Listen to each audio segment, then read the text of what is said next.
Okay, this is a virtual look at Lab 11, Exercise 19. In Exercise 19, we had a series parallel circuit that had a 330 ohm resistor connected in series to a parallel bank of two resistors, a 560 and a 1K ohm resistor. And what we did is we analyzed the circuit in its normal state first, and essentially gathered data that would allow us to put together a REAP table. So here's our REAP table with our normal functions, the measurement of our resistors as calculated. Now you found measurements for these, and they would go in this column over here.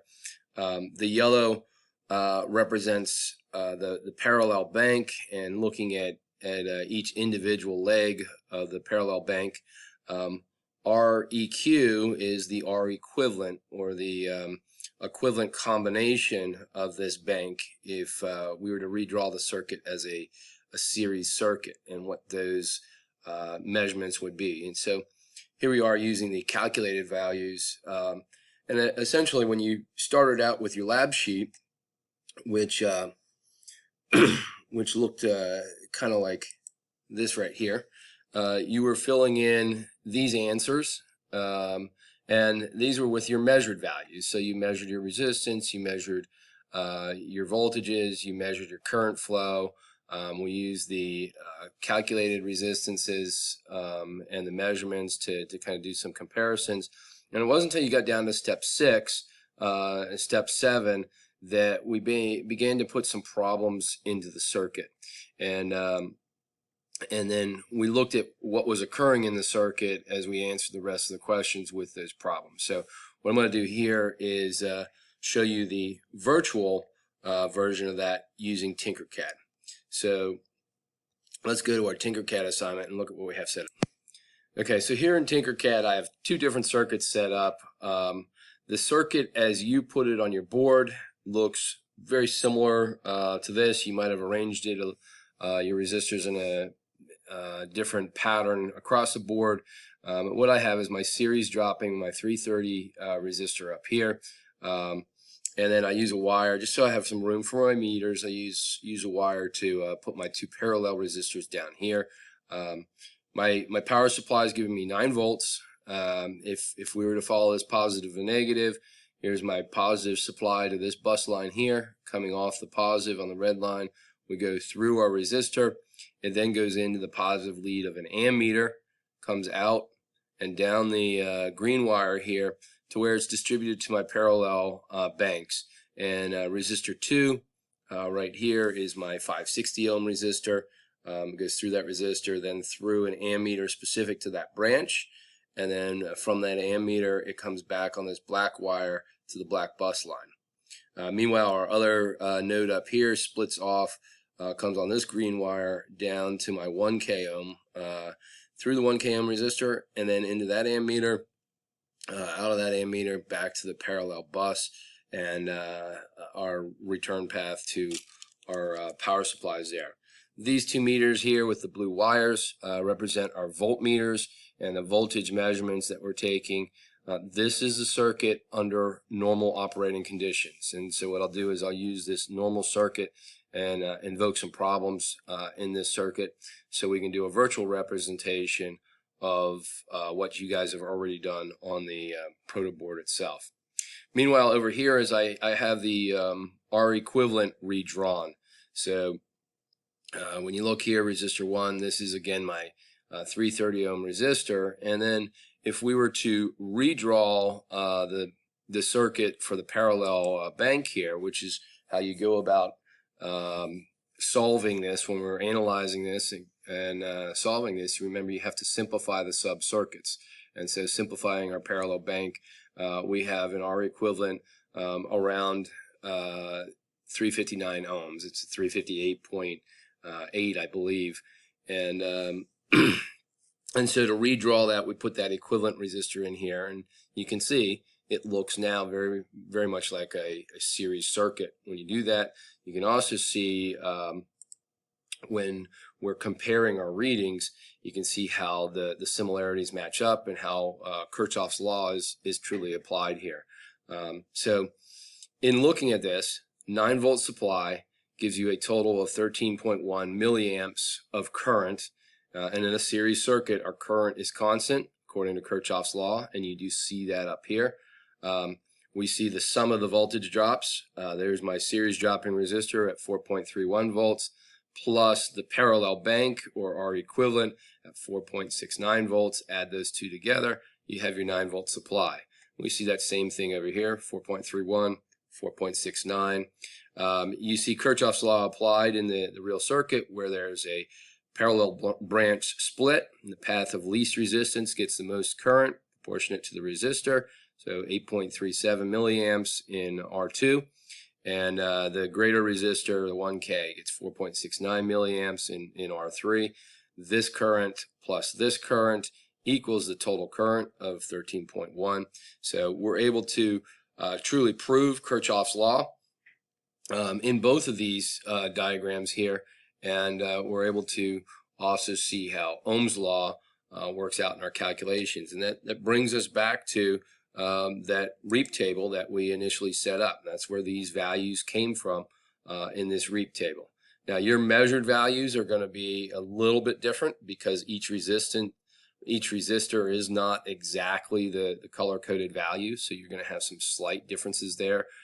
You also might have a little resistance in the wire or in the proto board itself, but more or less your readings will. Okay, so in our Tinkercad circuits here, we're going to put some problems across our resistor. And so step 7 asks us to create an open circuit with resistor 1. We can create resistor 1 open. Just going to select the circuit resistor and hit the letter R. Let me stop my stop simulation. Hit the letter R. So resistor 1 is open. Go back and simulate. And now what we see is there is no current flowing because we created the open circuit.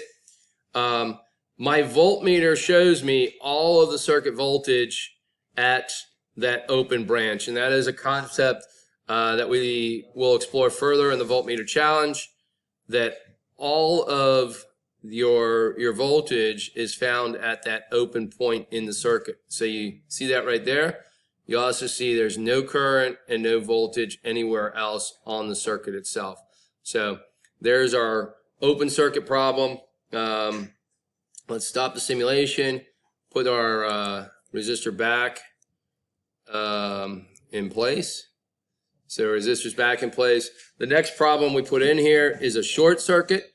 So we're going to bypass this resistor by putting a wire and creating a shortcut path there. Basically, we have eliminated our series resistor from the circuit itself, and in doing so, change the overall circuit resistance. And so what you see now is there are 0 volts at the short. All of the source voltage in this particular case is across my parallel branch.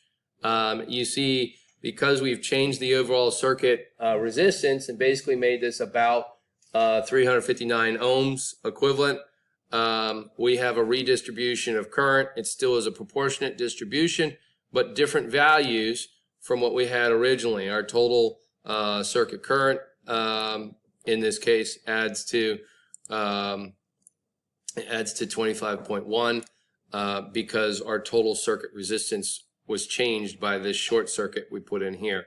So the open and the short across our series dropping resistor and how it changed the performance of the circuit. Okay, now we're going to take stop our simulation here. We're going to remove this short, and we're going to do the same thing down on our parallel branch here. We're going to open up resistor 2. That's our 560 ohm resistor. So let's create that open by using R to rotate that component. So there's a break here. We'll start our simulation. Now, when we open that component, we actually have a problem. Let me fix that. So what problem existed? Why? All right, so my resistor lead was out, found my problem. Basically, I did not have this component in the board.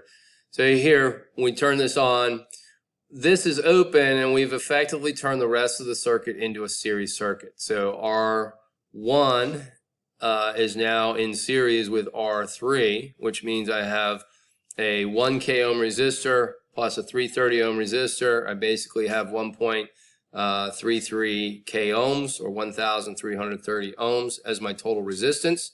So in this situation, my total resistance has gone up, therefore my total current has gone down.